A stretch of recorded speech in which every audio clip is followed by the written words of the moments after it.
Investors are starting to get a little price shy and chasing these premiums because of what happened a couple of weeks back. As I mentioned, it's going to take a while for dealers to rebuild inventories.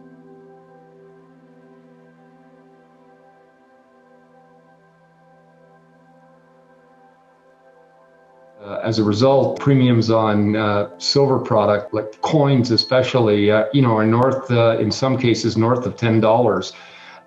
Similar to where they were in March of 2020. Gold premiums, there's a little bit of a different story there, but the gold premiums on buffaloes and eagles I've seen dealers as high as $175 over spot.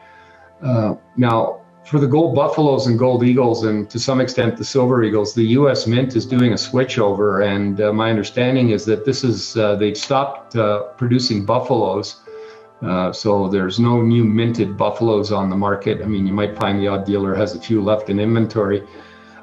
Eagles are going to be stopped, 1 ounce going to be stopped being produced today. And then there's going to be a hiatus as the U.S. Mint gears up production and produces 2021 gold eagles and silver eagles with the new obverse design. That's not anticipated from a supply perspective to hit the market probably until April. So you're going to have this window here, possibly 6-week, 4-week window. I do anticipate dealers will pre-sell it once they know their allotment, where there's going to be a considerable tightness or a continued tightness in both the gold and silver coin market in the U.S. Gold maple leafs are still somewhat readily available, and even though they're trading, based on our price points, about $40 below eagles and buffaloes, there doesn't seem to be a lot of offtake from a U.S. investor's perspective. Again, that always confuses me why you wouldn't buy a 4/9 gold coin as opposed to a 22 karat gold coin. But so there are still some gold maples available at, we'll call them reasonable premiums given the current situation. But overall, the market is tight, both in gold and silver, and I don't anticipate that tightness is going to abate for probably, could be as long as 3 months. Lunar New Year, you brought that up. Demand is usually high around this time of the year, right? Or is it an anomaly this year? What are you seeing? Well, the demand, again, you sort of buy into the holiday, and then when the holiday happens, you enjoy your holiday. So, I mean, the buying that on the retail level that would have occurred for the Lunar New Year, there's a number of mints that have coins that represent the new Lunar New Year, and we've done well in selling those to retail clients in Hong Kong, where we have an office. Actually, what surprised me with our Hong Kong office over the last couple of weeks, we've had, again, I'm not sure why this is, but we've had actually quite a lot of liquidation of silver into our Hong Kong office from retail clients, with the exact opposite happening in North America, where people were chasing the silver market and buying anything that was available. Now, I don't know if that's a trend, but we picked up well over a metric ton of silver, which doesn't sound like a lot, but from retail investors selling back, that's a good chunk of silver coming back in to the market in small investment sized bars. So we'll see if that trend continues, but it looks like the Chinese, at least retail Chinese, were taking advantage of silver in the 27, 28 level and liquidating into strength, as opposed to North America chasing the market at 28 and buying into strength. So I'm watching that. I just want to see if that was a one-off or whether that's a trend.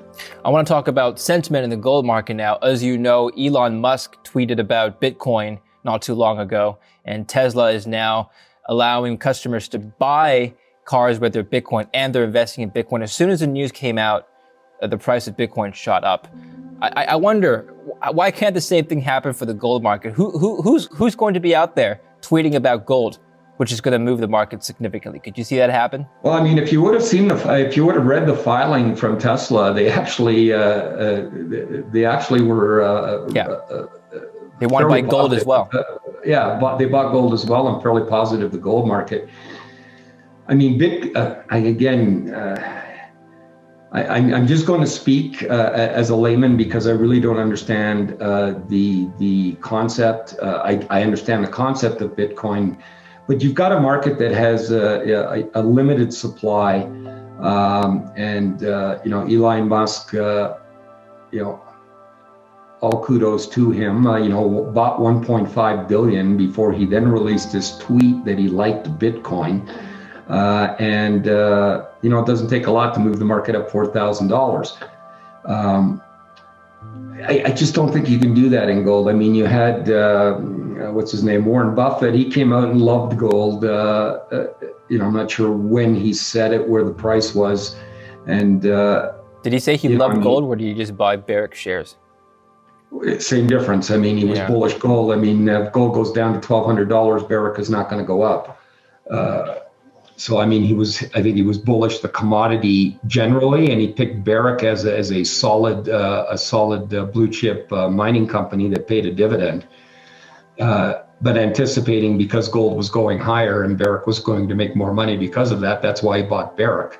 If he was bearish gold, he wouldn't have bought Barrick unless he had some other inside information where Barrick might be a takeover target or something like that. I mean, there'd be no reason to be buying Barrick if you were negative to commodities. So I think he is positive the commodity cycle. I am as well. I think there's a lot more upside to come. You've just got to ignore the day-to-day noise. But for somebody to come out and say, I think gold's going to be at $5,000 an ounce, and that comment alone moving it up there is just not possible in a market that's as big as the gold market. I guess you have to have every single billionaire hedge fund investor and industrialist in the world coming out and saying gold's going out to $5,000. Maybe that'll inspire people to go out and buy it.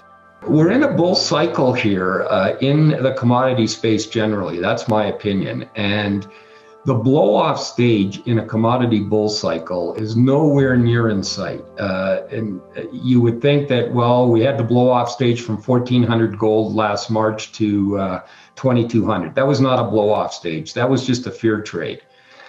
And now gold has settled in and it's holding sort of the 1,800, 1,850 range. If the cycle is still in a bull phase, and I believe it is, and I think commodity cycles run anywhere from 7 to 10 years. At best, we're a year into this cycle, maybe 2.